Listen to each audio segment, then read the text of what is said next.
High earners, investing alone is probably not going to save you because I know people making over $200,000 a year who have investing accounts who still feel stressed every single month. And I know people making half that income, so $100,000, who are building wealth way faster. Why? And how is that possible? Because investing doesn't fix broken cash flow. If your spending is random, if your financial life feels chaotic, if every month feels like you're starting over, you're hitting the reset button, there's no progress being made, throwing money into investments won't magically solve the underlying problem. My name's Chris. I paid off $43,000 worth of debt and built a multiple six-figure net worth using what we're going to be talking about in this video today. And honestly, it just didn't happen because of some magical investment. I didn't get lucky with some, I don't know, moon rocket thing, going to the moon, whatever. Diamond hand hold, whatever the kids are saying these days. It happened because I learned how to create margin in my finances, direction, and consistency with my money first. And in this video, I'm going to show you the process through the 4 stages of money, why most people get the order wrong, and how you can start working through this today. So this is the 4 stages of money, and let's pretend quickly that this is like a building, okay, that we're making in this green here. This is some grass. That's amazing. All right. And what everyone wants to do, and we're going to be going through these in order 1, 2, 3, 4. What everyone wants to do first is jump to this 4th one. Why? Because this over here is like the penthouse suite, right? So this is you. You're on the balcony of this penthouse suite. Wow. Drop a like in the video if I should be, if I should start a drawing channel on YouTube. Let me know about that. But this is you, and maybe there's a beautiful sunset over here that you're looking at. Wow, you've got a mocha java something cocktail in your hand. Everything's great. Everyone wants to get up to this, right? It's super fun and sexy, but we can't forget about going in order, because we can't build the 4th floor of the building, the penthouse suite, without the foundation, right? So first, let's just talk about the first one that is the most important: awareness. Money stage number 1. Because if we don't know where we currently stand, how are we going to figure out where we want to go? Right? So if you think about a couple different examples like weight loss, like, oh, let's say me personally, I wanted to lose 20 pounds. Well, if I didn't ever step on the scale and I wasn't aware of how much I weighed, how could I possibly lose 20 pounds without knowing, where, what I was currently? So how this works in money is we do a 3-month look back. So look at our expenses over the last 90 days. Where have we been spending our money? That's it. We just look at that. And now with AI, it's so much easier. You can take your statements, plop them into AI, and you can have this template for them. You can build a template. I give all this to my members in my free community, and it's this takes maybe 30, 45 minutes, especially if someone's like new, kind of getting started. It should take under an hour, depending on how many accounts you have, to create and get them all into one nice, lovely table. And then you can just kind of summarize all the categories, and then boom, quickly over 90 days, under an hour, you can see where you've been spending your money. That's the awareness part. And now the next stage here is action. So now that we know, hey, this is where we've been spending our money, we have to figure out, okay, is this where we'd like to be spending our money? And in most cases, the answer is no, right? If you've never done this exercise before, it is very unlikely that 100% of your money is going towards things that matter to you the most. So in this action stage, what we want to do here is we want to understand our North Star goals.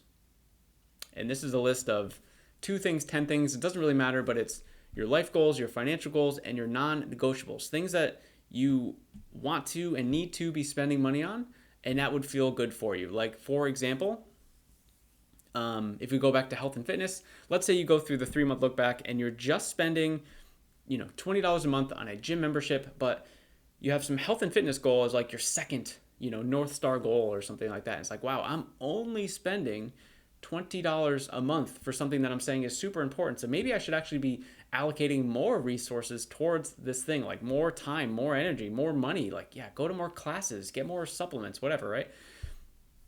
So really it's this idea of looking at where we spent our money, realigning it to the new things that we want to be putting our money to, and then thinking through these 3 words of, I'm going to draw here. Not this part though. More, same, less. So what do I mean by that? The fitness example, the health and fitness, the $20 gym, that could be a more, meaning like, oh, I should be putting more towards this. It's really important to me. Something like same. This is something like, I don't know, utilities, where it's like, all right, well, whatever the average of my utilities is, that's kind of what I should be thinking of spending going forward. I can't imagine anyone has utilities on their North Star goal list, but it is something that, we like. We like to be able to watch YouTube videos or, just have Wi-Fi, right? That seems pretty good, right? And then less.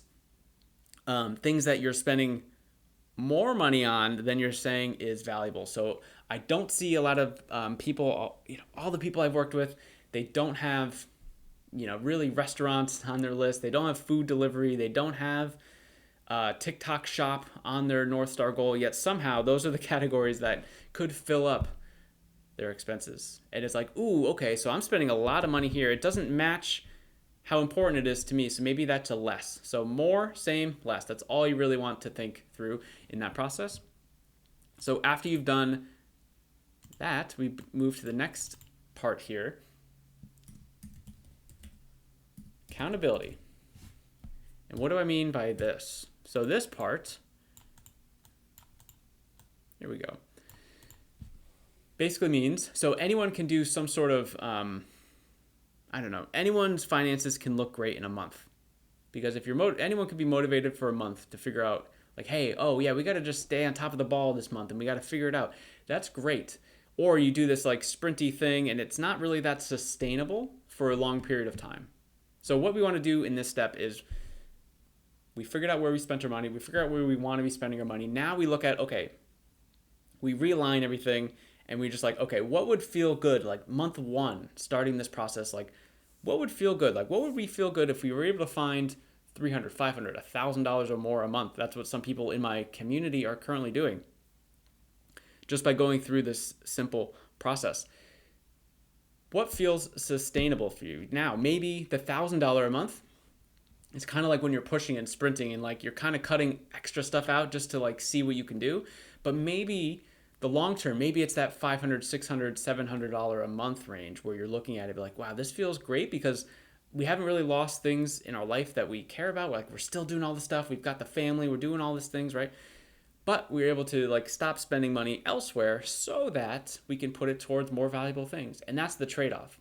If you think something is more valuable, you're more likely to be able to do it for long enough. And let's see if I can draw something here. This isn't going to be very good, guys. Let's see. Because, oh, wow, yeah, this is going to be brutal. Maybe you'll figure out what it is. Maybe. That's actually not terrible. So that's actually pretty good. I should write a children's book. I don't know. That's actually a pretty good carrot. What do you guys think?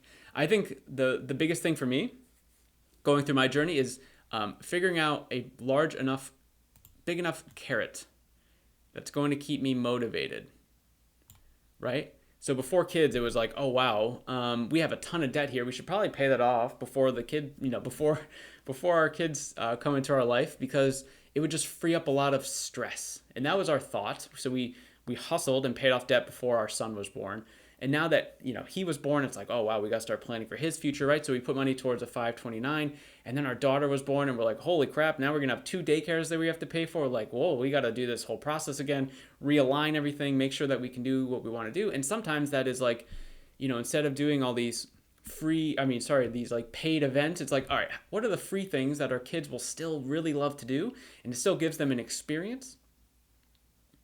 But we're not spending money on it. Like, for example, he's almost 5. He loves going on hikes by our house, like in the trails and stuff. Guess what? That's totally free. And he loves doing that. So, my wife or I, one of us goes with him, one of us hangs out with our daughter and does something else. But it's like, it's those things. It's like the trade-offs. It's like, well, we could spend money every weekend on all these paid activities, but we'd rather put that money towards their future, our future, etc. Okay? So, come on, guys. If you're still watching this video, you got to drop a like for this carrot. That's actually pretty impressive. That might be the best drawing I've ever had in my life. The final stage of money, this is the one that everyone wants to jump to because it's super fun. It's super sexy. What's happening here? Acceleration. This is the part that is very fun because this is our money, making its own money, the compounding, blah, blah, blah, blah, blah. Everyone wants our money to be compounding, but no one wants to think about these steps here that are compounding. So how is our awareness compounding? How are the actions that we're taking, even if they're really small, how is that compounding? How is making something, making ourselves accountable, or being in a group of community, like a group of people, say, I don't know, 300 something people in, say, a personal finance community. Maybe it's, the website name is school.com/debt, maybe something like that, if I were just to make that up. How to think through these, how would these compounding and getting better and improving, maybe that would make it way easier for our money to compound, because it's not just like, oh, throw our money in a thing and it compounds. Sure, yeah, that definitely could work.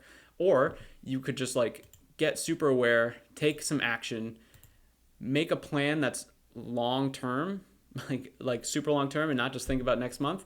And then it's going to be way easier for the acceleration. And then this is the part where everyone's on the balcony. We're looking at the sunset. It's so beautiful. We've got our cocktail in hand.